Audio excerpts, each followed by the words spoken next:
As a result of the failing policies by Biden and the Democrat-led Congress, American families continue to feel the impact of a 40-year high of inflation in their pocketbooks.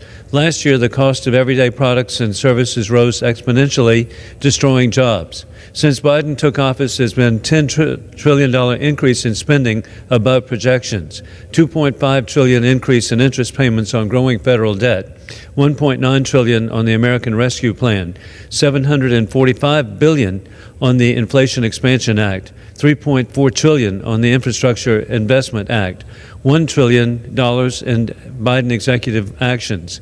This irresponsible spending has hurt all Americans, and we must address it.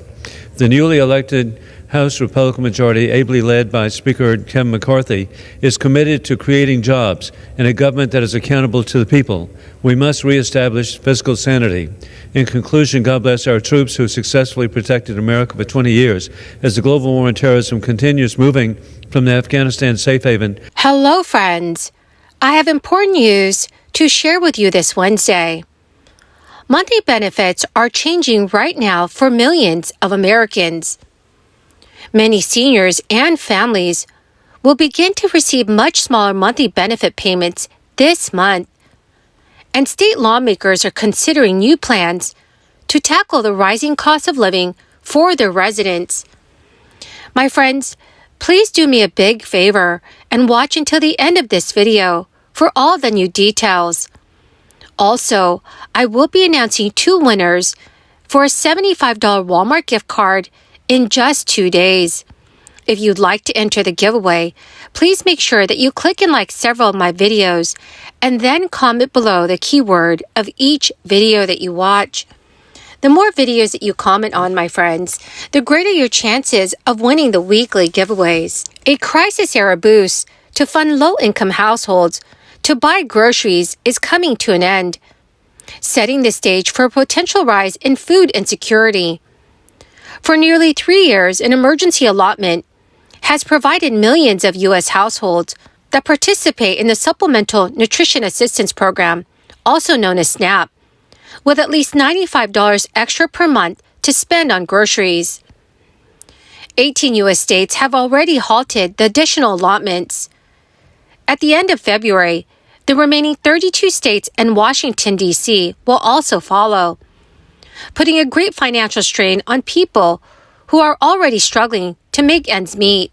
In states that have already stopped the allotments, anti-hunger advocates say there has been a noticeable rise in hardship among food insecurity in families. Georgia ended emergency SNAP allotments after May. At the Atlanta Community Food Bank, which serves 29 counties, visits had increased by about 34% from July 2022 through December of last year, compared to the same period just the previous year. Many have attributed the increase in demand to the loss of the allotments, as well as the end of other crisis-era measures, such as the child tax credit and universal free school meals. The SNAP emergency allotments were never intended to be permanent. They were supposed to last until the federal government declared an end to the public health emergency, which the Biden administration announced this week would be sometime in May. But instead, a last-minute provision in the government's omnibus spending bill curtailed the SNAP surplus after February. Grocery prices continue to increase despite cooling inflation. The Agriculture Department's Economic Research Service forecasts that food prices will rise by 4.2% to 10.1% this year, compared to all of 2022. SNAP, formerly known as food stamps, is a far-reaching public assistance program. Currently, more than 42.3 million people across the United States participated in October 2022. That is the most recent Agriculture Department data. Eligibility is based on income, among other factors, with $253.43 being the average monthly installment for a SNAP participant, including the emergency allotment. Pre-crisis data found that the average SNAP household uses more than 3/4 of its benefits by the middle of the month, often leaving participants without enough money to cover the basics between payments. Democratic Representative Jim McGovern, the chairman of the Rules Committee and a champion of anti-hunger efforts, has fought for increased SNAP benefits. McGovern said that without the allotment, he worries that the U.S. is going backwards in its goal to end hunger by the year 2030. The omnibus bill terminated the SNAP allotments early as part of a trade-off that created a permanent federal summer assistance program for children who qualify for free or reduced-price school meals.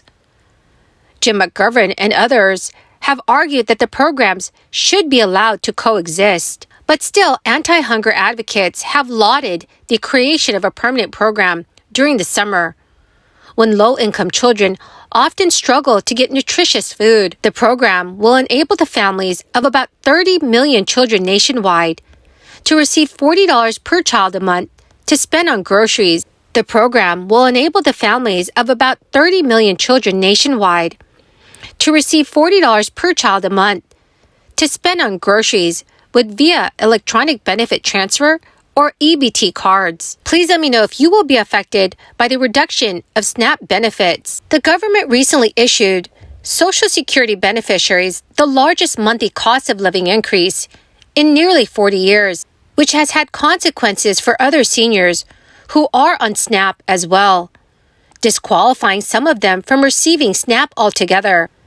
The sweeping spending bill, which funds SNAP and some other federal food assistance programs, expires at the end of September, and it will need to be reauthorized. When it was last reauthorized in 2018, SNAP work requirements and other eligibility restrictions were sources of contention. However, there are some people that will still continue to receive extra monthly benefits each month. In the state of Connecticut, lawmakers are passing new legislation that will provide more funding towards relief programs for low-income households. Senator Richard Blumenthal said, growing numbers of Connecticut families have been facing food insecurity in the winter.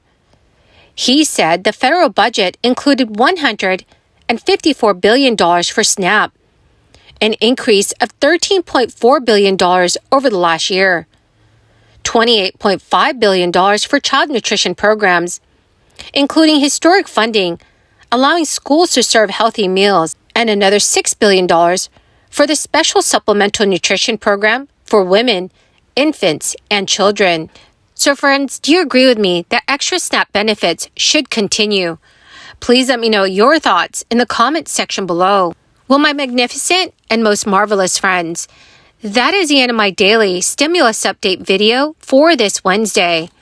My friends, thank you so much for joining me here every day and for being part of this community.